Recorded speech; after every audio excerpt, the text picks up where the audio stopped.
ಅಧಿಕಾರಿಗಳು ಕೇಳಿ ಅದನ್ನು ಪರಿಣಾಮಕಾರಿ ನಿಯಂತ್ರಿಸಲು ಮುಂದಾಗಿಲ್ಲ. ಇದರಿಂದ ಕರ್ನಾಟಕ ರಾಜ್ಯ ಡೆಂಗ್ಯೂ ತತ್ತರಿಸಿ ಹೋಗಿದೆ. ಏಕೆಂದರೆ ಅವರು ಇದ್ರ ಬಗ್ಗೆ ಗಮನ ಕೊಡೋಕ್ಕಾಗಿಲ್ಲ. ಎಲ್ಲ ಭ್ರಷ್ಟಾಚಾರ ಹೊಡೆದಿರೋದ್ರಿಂದ ಅವರು ಸಿಎಂ ದಾರಿಗಳನ್ನೇ ಹುಡುಕ್ತಾ ಇದ್ದಾರೆ.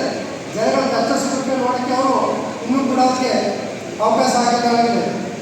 ಸ್ನೇಹಿತರೆ, ಇನ್ನು SC ST ಹಿಂದುಳಿದ ವರ್ಗಗಳ ಅಭಿವೃದ್ಧಿ ಕಡೆಗಣನೆ ಕರ್ನಾಟಕ ಕಾಂಗ್ರೆಸ್ ಸರ್ಕಾರವು SC ST ಹಿಂದುಳಿದ ವರ್ಗಗಳ ಅಭಿವೃದ್ಧಿಯನ್ನು ಸಂಪೂರ್ಣವಾಗಿ ಕಡೆಗಣಿಸಿದೆ.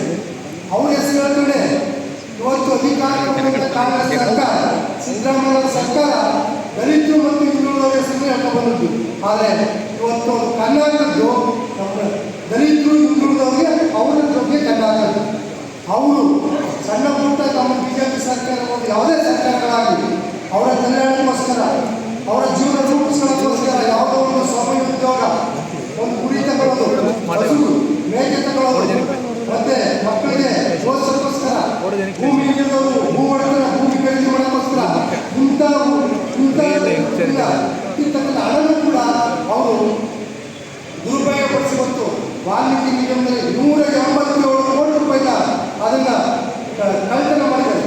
ಅದು ಅಷ್ಟೇ ಅಲ್ಲ, ಅದು ಮಾಡೋದು ಮಜಾ ಅವರು ನಡೆಸ್ತಕ್ಕಂಥ ಮಜಾ ಇದಕ್ಕೋಸ್ಕರ ಉಪಯೋಗಿಸಿದ್ದಾರೆ. ಅದನ್ನು ಒಳ್ಳೊಳ್ಳೆ ಕಾರ್ಯಗಳನ್ನು ಮಾಡಿದ್ದಾರೆ. ಹೊರ ರಾಜ್ಯಗಳು ಹೋಗಿದೆ, ತೆಲಂಗಾಣಕ್ಕೆ ಅಲ್ಲಿನ ಎಲೆಕ್ಷನ್ಗೆ ಯೂಸ್ ಮಾಡಿದ್ದಾರೆ. ಬಾರ್ಗಳು ಹೋಗಿದೆ, ಜೂರಲ್ಲಿ ಸಾಫ್ಟ್ವೇರ್ ಹೋಗಿದೆ. ಇಂಥ ಸ್ವತಂತ್ರ ಬಂದಿದೆ ಇಲ್ಲಿವರೆಗೂ ಕೂಡ ಇಂಥ ಭ್ರಷ್ಟ ಸರ್ಕಾರವನ್ನು ನೋಡಿಲ್ಲ. ಯಾಕೆಂದರೆ ಈ ಥರ ಕಂಡು ಮುಂದೆ ನೋಡಿ ಯಾವ ಥರ ಮಾಡಿದ್ದಾರೆ.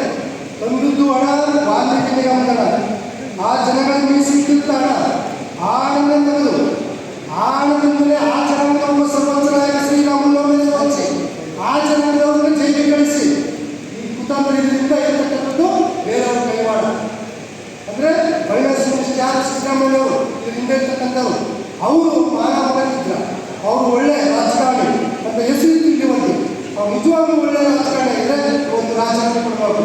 ಮತ್ತು ಈ ಸಭೆಯ ಮುಖಾಂತರ ಒತ್ತಾಯ ಮಾಡ್ತಾ ನಿರ್ಣಯ ಪಾಸ್ ಮಾಡ್ತಾ ಇದ್ದೀವಿ ಸ್ನೇಹಿತರೆ.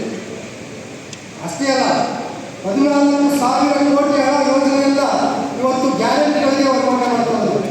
14 ಲಕ್ಷ ಕೋಟಿ ಹಣದ ಗ್ಯಾರಂಟಿಗಳಿಗೆ ಹಾಕಿದ್ರು. ಅಂದರೆ ಒಂದೊಂದು ಗ್ಯಾರಂಟಿ ಅವರು ನಮ್ಗೆ ಎಷ್ಟು ಕೊಡ್ತಾರೋ ಅದರ ಡಬಲ್ ವಸ್ತು ಮಾಡೋದು ಕಾಂಗ್ರೆಸ್ 100 ಗ್ಯಾರಂಟಿ ಅಷ್ಟನ್ನು ಸರಿ ಜನರಲ್ಲಿ ವಸ್ತು ಮಾಡ್ತಾರೆ. ಅಧಿಕಾರ ದುರ್ಬಲತೆ ಈಡೇರಿಸಲು ಆಗಲ್ಲ.